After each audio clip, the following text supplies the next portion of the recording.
Hello అండి, welcome to Devi foods. ఈరోజు మనం చేసుకోబోయే రెసిపీ మినపగారెలు చేసుకోవడం కోసం మినపప్పు తీసుకుని 4 to 5 అవర్స్ నానబెట్టుకోవాలి.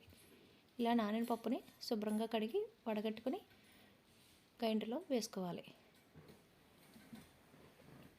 ఈ పప్పుని మరీ మెత్తగా కాకుండా కొంచెం వగరుగా గారెల పిండిలా రుబ్బుకోవాలి. ఇలా రుబ్బుకున్న పిండిలో రుచికి సరిపడా సాల్ట్ యాడ్ చేసుకుని బాగా కలుపుకోవాలి. డీప్ ఫ్రై చేసుకోవడం కోసం స్టవ్ వెలిగించి ఆయిల్ పెట్టుకోవాలి. ఆయిల్ వేడెక్కేలోపు ఒక కవర్ కానీ అరిటాకు ముక్క అని తీసుకుని ఈ పిండిని చిన్న చిన్న గారెల్లో ఒత్తుకోవాలి. ఇలా ఒత్తుకున్న గారెల్ని మరుగుతున్న ఆయిల్లో ఒక్కొక్కటిగా వేసుకోవాలి. ఈ ఆయిల్కి సరిపడా గారెలు వేసుకుని స్టవ్ని హై టు మీడియం ఫ్లేమ్లో అడ్జస్ట్ చేసుకుంటూ ఈ గారెలను డీప్ ఫ్రై చేసుకోవాలి.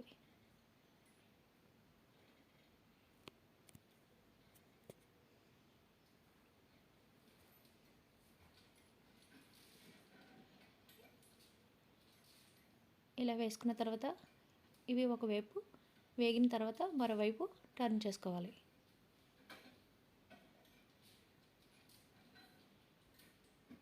ఇలా బాగా ఫ్రై అయిన తర్వాత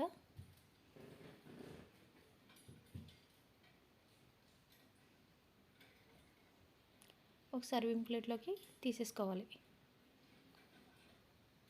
ఇలా మొత్తం పిండిని ఇదే విధంగా గారెల కింద వేసుకోవాలి.